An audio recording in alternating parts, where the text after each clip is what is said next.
Bayangkan suatu peradaban yang baru saja kehilangan pemimpinnya. Nabi Muhammad wafat, wahyu tidak lagi turun, sedangkan umat Islam terus berkembang dan terus mengenal persoalan baru. Pertanyaannya, siapa yang akan memimpin? Dan yang lebih penting lagi, bagaimana hukum Islam akan terus berjalan, sedangkan tidak ada lagi wahyu yang baru? Disinilah peran sahabat, khususnya Abu Bakar As-Siddiq menjadi penting. Di masa kepemimpinannya, bukan hanya soal politik, tetapi juga soal perkembangan awal hukum Islam dan ilmu fikih.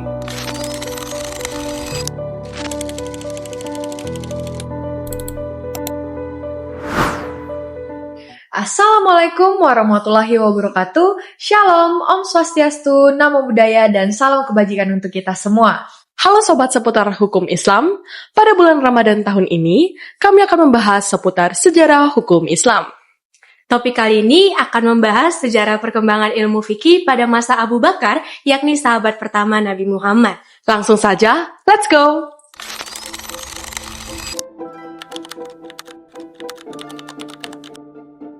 Pada masa Nabi Muhammad masih hidup, setiap persoalan akan langsung ditanyakan kepada Nabi Muhammad.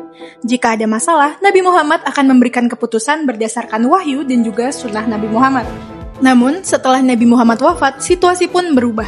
Wahyu tidak lagi turun, sementara umat Islam semakin berkembang. Selain itu, wilayah kekuasaan Islam juga semakin meluas. Tidak hanya berada pada Jazirah Arab, tetapi berkembang ke Mesir, Persia, Irak, dan juga Suriah.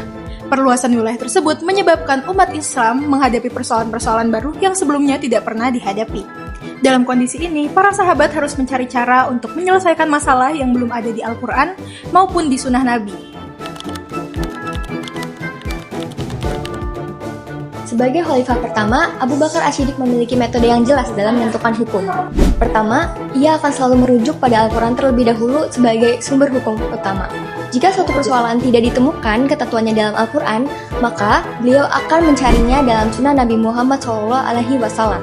Namun, apabila ketentuannya juga tidak ditemukan dalam sunnah, maka Abu Bakar akan mengundang para sahabat untuk bermusyawarah guna menetapkan keputusan hukum bersama. Metode ini menunjukkan bahwa pada masa sahabat, keputusan hukum tidak hanya bersifat individual, tetapi juga merupakan hasil pemikiran kolektif dari para sahabat Nabi yang memiliki pemahaman yang lebih dalam mengenai ajaran Islam. Selain persoalan hukum, umat Islam saat itu juga menghadapi tantangan politik yang sangat besar. Masalah paling mendesak setelah wafatnya Nabi adalah ketika penentuan dari pemimpin umat Islam.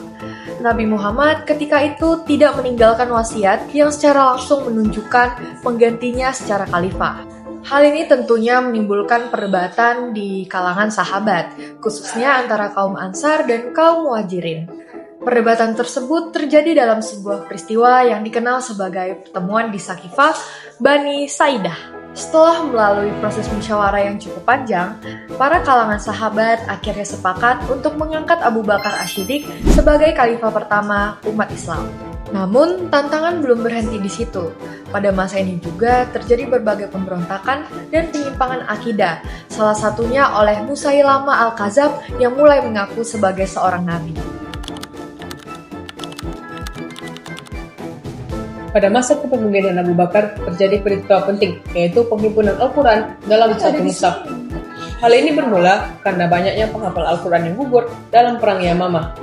Umar bin Khattab khawatir ayat-ayat Al-Quran bisa menghilang ketika keadaan ini terus berlanjut. Meski awalnya ragu karena Nabi Muhammad tidak pernah memerintahkannya, Abu Bakar akhirnya setuju demi kemaslahatan umat. Tugas ini kemudian diberikan kepada Zaid bin Sabit untuk mengumpulkan ayat-ayat Al-Quran dari hafalan dan catatan para sahabat dengan sangat teliti.